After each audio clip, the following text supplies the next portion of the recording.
ပရိသတ်ကြီးအားလုံးမင်္ဂလာပါရှင်။ဗန်အီရဲ့ audio book channel လေးကနေပြန်လည်ပြီးတော့မှကြိုဆိုလိုက်ရပါတယ်နော်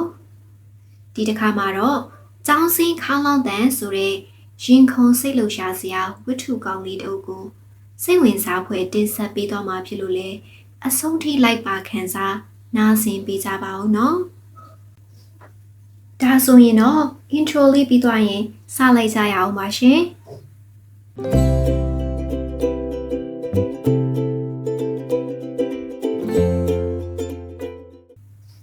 ပြတင်းတကားဖွင့်လိုက်တော့ဟိုပြေးဒီပြေးစော်ကစားနေကြတဲ့ကြီးငှက်တို့ရဲ့အတန်နဲ့မနက်ခင်းရဲ့နေအောင်ကြီးတို့ကအခန်းထဲသို့ဖြာကျလာကြသည်အဝေးကတက်ခတ်လာတဲ့လေးပြေလေးကြောင့်လေလူကိုလန်းဆန်းတက်ကြွသွားစေတာအမှန်ဒီနယ်မြို့လေးကိုအာကာရောက်နေတာတပတ်လောက်ရှိပြီမြို့လေးကသေးတယ်ဆိုပေမဲ့စိမ့်ဆူအုံမိုင်းတဲ့တောတောင်တွေနဲ့မျက်စိတစုံထိုင်ငေးလို့ရတဲ့ပင်လယ်ကြီးကြောင့်လည်းတော်တော်လေးပျော်သွားတယ်ပြောရမယ်အလောက်ခန့်စာရောက်လာတဲ့နေ့ကအဖေနဲ့အမေပါစိတ်ပူနေကြသလိုကျွန်တော်ကိုယ်တိုင်ကလည်းလမ်းပန်းဆက်သွယ်၍မလွယ်ကူတဲ့ဒီလိုနေရာကိုလာရမယ်ဆိုတော့တော်တော်လေးလဲစိတ်ပြည့်နေခဲ့မိတာရောက်လာမှပဲအကုန်လုံးကဖော်ရွေကြသလိုလှပတဲ့ရှုခင်းတွေကြောင့်လည်းစိတ်သက်သာရာရခဲ့တယ်ပြောရမယ်ဆရာလေး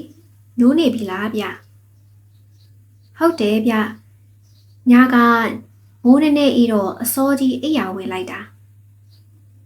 ဆရာလေးတခုခုလိုအပ်တာရှိရင်လည်းပြောဦးနော်အာမနာနဲ့ဟုတ်ပြောပါမယ်ဗျ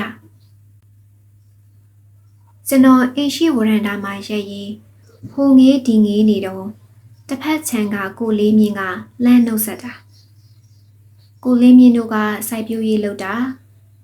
ကျွန်တော်နေတဲ့ခြံနဲ့ကက်ရက်မှာကစွန်းကင်းကအစငရုတ်ပင်အစုံစိုက်ထားတာမှအများကြီးပဲသူတို့အသီးအနှံတွေလာခူးတဲ့ရက်တွေဆိုကျွန်တော်စောစောနှိုးတာတွေ့ရင်နှုတ်ဆက်နေကြသူတို့အသီးအနှံတွေခူးပြီးလို့ပြန်တော့မယ်ဆိုရင်လေလက်ဆောင်တွေဝင်ပေးသွားတတ်တာပေါ့ဒါနဲ့ကျွန်တော်ကဒီမျိုးလေးကိုမူလာတန်းပြကျောင်းဆရာအနေနဲ့ရောက်လာတာဗျကျောင်းကတိတ်အကြီးကြီးတော့မဟုတ်ဘူးကျောင်းအုပ်ကြီးအပါဝင်ဆရာဆရာမဆရာဝင်းကျင်နဲ့ကျောင်းသားကလည်းရာခဏန်းလောက်ပဲရှိတာမြို့အနီးအနားရွာဘက်ကကလေးတွေအများစုလာတက်ကြတဲ့ကျောင်းဆိုတော့မြို့ပေါ်ကကျောင်းတွေလိုလဲကျောင်းဆောင်တွေအများကြီးမရှိသလိုရွာဘက်ကကလေးတွေကျောင်းလာတက်ရတာအဆင်ပြေအောင်လို့လဲမြို့အစွန်နားမှာပဲနေရာချပေးတာပေါ့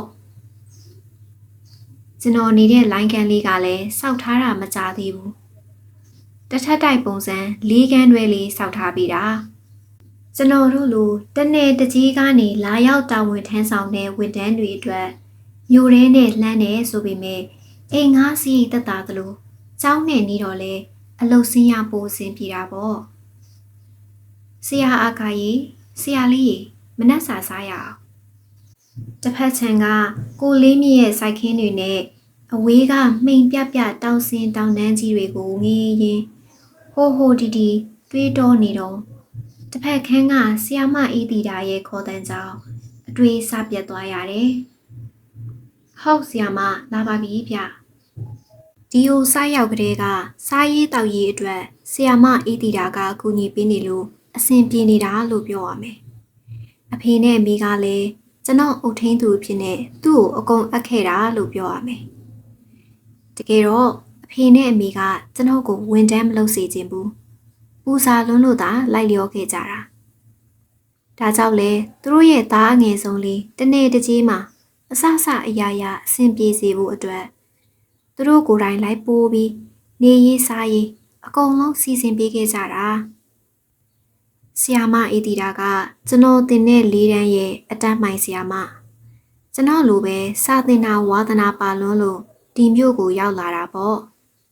သူကဒီမှာတာဝန်ကျနေတာတစ်နှစ်လောက်ရှိပြီဆိုတော့ဒီနေရာဒေသအကြောင်းကိုလည်းတော်တော်များများသိနေပြီ ဒါကြောင့်လေသူ့ကိုအမကြီးတယောက်လိုအဆအဆအရာရာအားကိုးနေရတာဆရာအာကာရေထဲ့စားနော်အာမနာနဲ့ဟုတ်ဆရာမအေးဒီတာကြော်ထားတဲ့ပဲပြုံးနဲ့ထမင်းစော်ကအမေလက်ရနဲ့ထပ်တူမစားပေမဲ့တော်တော်လေးစားကောင်းတယ်ပြောရမယ်သုံးနဲ့တင်တဲ့ဆရာထွန်းကတော့ဆရာလေးပြင်းနေရင်ပြောတဲ့မနက်ဆိုလက်ဖိတ်ဆိုင်ထိုင်ဖို့လာခေါ်မယ်လို့မနေ့ကတော့ပြောလိုက်သေးတယ်ရပါတယ်ဆရာမရဲ့ကျွန်တော်ကလက်ဖိတ်ဆိုင်ထိုင်ရတာမကြိုက်တာရဲ့အေးဆေးနေကျင်တာစေကြောင့်သူ့ကိုအားနာနေတာအဲ့ဒါလည်းဟုတ်တယ်သူတို့ကအသက်ကြီးသမားတွေဆိုတော့အားနေလက်ဖိတ်ဆိုင်မှာပဲအချိန်ကုန်နေကြတာငါမောင်ကအေးဆေးသမားဆိုတော့သူတို့နဲ့အဆင်ပြေမှာမဟုတ်ဘူးကျောင်းမှာကမျိုးခံဆရာ2ယောက်လောက်ရှိတယ်2ယောက်လုံးအိမ်တောင်သေးတွေပြီးတော့ကျွန်တော်ဦးလေးအရွယ်တွေဆိုတော့သူတို့နဲ့တွေ့ဖို့ကအဆင်မပြေဘူးလေကျွန်တော်ကခုမှကျောင်းဆရာပေါ့စာသင်တာကလည်းအတွေ့အကြုံမရှိသေးဘူးရဲ့ဒါကြောင့်လေကျောင်းပြီးတဲ့ရက်တွေဆိုစာဖတ်လိုက်ဖုန်းသုံးလိုက်နဲ့ပဲအချိန်ဖြုံးဖြစ်တယ်ပြီးတော့အားနေတဲ့အချိန်အတော်တော်များများမှာလဲဆီယာမအေးတီတာကစကားလာပြောတတ်တယ်အဲ့လိုအချိန်တွေဆိုသူ့ရဲ့ထူးခြားဆန်းပြပြီးခမ်းနားတဲ့ယတနာတွေကိုမှတ်တမ်းယူပြီးစိတ်ကူးရင်မိတာပေါ့။အော်ဒါနဲ့အမားတို့ဘေးကန်းကိုလူသစ်တွေရောက်လာမယ်လို့ကျောင်းအကြီးကပြောလိုက်တယ်သိလား။ဟုတ်လားဒါဆိုကျွန်တော်တို့စကားပြောဖို့အဖို့ရပြီပေါ့။ကျောင်းတက်ခေါင်းလောင်းတန်းကြောင့်အခန်းထဲကိုအပြေးလွှားဝင်လာကြတဲ့ကလေးတွေကိုကြည့်ရင်အာကားပြုံးနေမိသည်။ကျောင်းသားဘဝဆိုတာပြန်မရနိုင်တော့တဲ့အမတ်တရားတွေထဲကတစ်ခုပဲလေ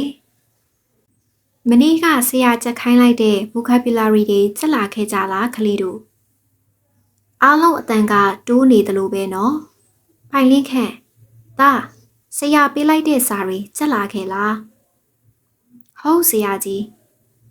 ဆရာလေးတော့လုပ်ပါကွာမင်းကလည်းကျွန်တော်ချွန်းဖောက်လိုက်တာကြောင့်စာမရလို့စိတ်ပူနေကြတဲ့မျက်နှာလေးတွေကတဝါဝါနဲ့ပွဲကြကုန်ကြသည်ရွာဘက်ကကလေးတွေကဝစ်စားစီရင်မှုနဲ့စားပေးတင်ယူမှုမှာသာအားနဲ့ချို့တဲ့ကြတာ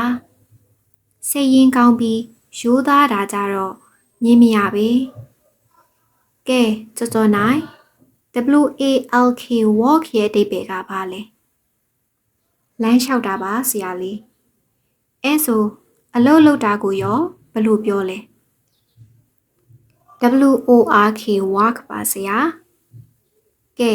အားလုံးကြည့်ထားနော်ကြော်နိုင်ကစာလုပ်တော့ဖြည့်နိုင်တယ်တွေ့တယ်မလားစာတင်တာတပတ်ကျော်လာပြီဆိုတော့ကလေးတွေအားလုံးရဲ့နာမည်ကိုလည်းသိနေပြီဖြစ်တယ်လို့တော်တော်လေးလဲရင်းနှီးနေကြပြီဖြစ်သည်စာတင်ချိန်ပြီးလို့စာတင်ခန်းအပြင်ထွက်လာတော့ဆီယာမအေးတီတာစောင့်နေတာကိုတွေ့တော့ပြုံးပြလိုက်သည်ငါတို့ဆရာလေးကစာတင်တာတော့ဆွဲကောင်းတယ်နော်ကလေးတွေလည်းဆရာအချိန်ဆိုပြောကြတယ်လို့ကျောင်းအုပ်ကြီးကလည်းချီးကျူးလိုက်တယ်ဟုတ်တယ်ဆရာမကြီးသူတို့လေးတွေကိုကြည့်ရင်တနာမိတော့စေတနာတွေပိုမိတာလဲပါမှာပေါ့လိုင်းခန့်တစ်ခုတည်းနေတာဆိုတော့ညနေခင်းကျောင်းဆင်းချိန်ဆိုဆီယာမအေးတီတာကကျွန်တော်နဲ့အတူပြန်နေကြဖြစ်သည်ဆီယာမကအရက်နည်းနည်းပူပေမဲ့အသက်အရွယ်ရလှတုံးပါတုံးဖြစ်သည်ဒါကြောင့်လဲသူမပိုင်ဆိုင်ထားတဲ့အလှအပတွေကိုငေးမောရင်းပျော်နေရတာကိုကဒီကျောင်းလေးမှာစာသင်ရတာအဆင်ပြေစေဖို့အကြောင်းရင်းတွေတဲကတစ်ခုဖြစ်သည်အာကာရေလက်ဖက်တုပ်ထားတယ်အားရင်လာခဲ့နော်ညနေထမင်းစားပြီးကလေးကမနက်ဖြန်ကလေးတွေကိုတင်ရမယ်သင်ခန်းစာအသစ်တွေကိုစာစီရင်မိကုန်းလေးတွေလုပ်နေတာဆီယာမအေးတီတာလန့်ခေါ်လို့နိုင်ကြည့်မိတော့8နာရီတောင်ထိုးတော့မယ်သူခန်းပတ်ကူးခဲ့ရင်ထိုင်ကားမှရုတ်တရက်ရွာလာတဲ့လေနဲ့မိုးကြောင့်လျှက်စင်ပြီးပါပြတ်သွားခဲ့ရသည်ဒါကလည်းအထူးအဆန်းတော့မဟုတ်မိုးရွာရင်ဖုန်းလိုင်းအင်တာနက်လိုင်းနဲ့မိပြတ်တာက နေမျိုးလေးတွေမှာကြုံနေကြဖြစ်သည်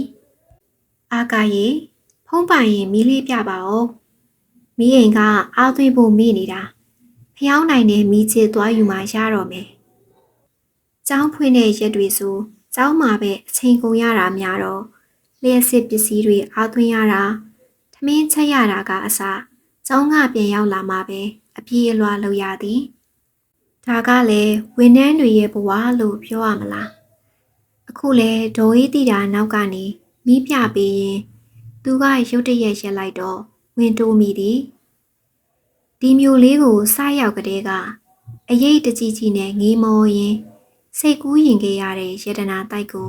အလဲရောက်သလိုဖြစ်သွားတာပြုတ်ကျသွားတဲ့ဖုံးကိုပြန်ကောက်မယ်လို့တော့လင်းကနေဖြစ်သွားတဲ့မိုးကြိုးပစ်တန်နဲ့အတူအကြောက်တရားတွေကိုဂယုမဆိုင်နိုင်တော့ပဲဆရာမတော်ရေးတီတာခေါ်ဆောင်ရာကဘာစီကိုလိုက်ခဲ့မိတော့တယ်အပြင်ဘက်ကလေနဲ့မိုးကြောင်လားလျှက်စစ်မီမရတော့လို့တိတ်ဆိတ်ငြိမ်သက်နေတဲ့ပဝင်းကျင်ကြောက်လားမသိဒေါ်အေးတီတာတယောက်သူ့မဟုတ်တော့တဲ့အတိုင်းပဲစာတင်တာလဲအတွေ့အကြုံမရှိသလိုလူလောကကြီးအကြောင်းလဲဘာမှကကနနမသိသေးတဲ့ကျွန်တော်ကိုသတိထားမိလို့လားမသိသူပဲအဆအဆအရာရာတင်ပြပေးနေတာဒါကြောင့်လဲဆရာမအေးတီတာကိုကျေးဇူးတင်ရသလိုအားလဲနာမိတာပေါ့ဒါပေမဲ့ပြန်ကန်ပြီးသူပြောလိုက်တဲ့စကားကြောင့်လဲဝမ်းသာပီတိဖြစ်ရပြန်တယ်ဆရာအာကာကစာတင်တာလဲကောင်းတယ်လို့အရေးအချင်းလဲပြေဝတယ်တဲ့ဒီနေ့လဲအာကာဆိုတဲ့ကျောင်းဆရာပေါက်စာကျွန်တော်အခန်းပရင်းတကားကိုဖြတ်တန်းလာတဲ့နေရောင်ကြီးလေးတွေကိုခန်းစားရင်းမိုးမရွာတဲ့မနက်ခင်းကိုကျေးဇူးတင်နေမိတယ်ကျောင်းတက်ခေါလောင်းတန်ကိုနားဆွင့်ရင်သူမနဲ့အတူတူကျောင်းသွားရမှာကိုလည်းတွေးရင်ပျော်နေမိတာပေါ့ဟုတ်ကဲ့ပါပရိသတ်ကြီးအဆုံးထိအားပေးနားဆင်ခဲ့ကြတဲ့အတွက်အားလုံးကိုကျေးဇူးအများကြီးတင်ပါတယ်နော်အခုတင်ဆက်ပေးခဲ့တဲ့ဇာတ်လမ်းလေးကိုသဘောကျကြိုက်နေတဲ့ဆိုရင်လည်း like and subscribe လေးလုပ်ပြီးအားပေးသွားကြပါအောင်ရှင်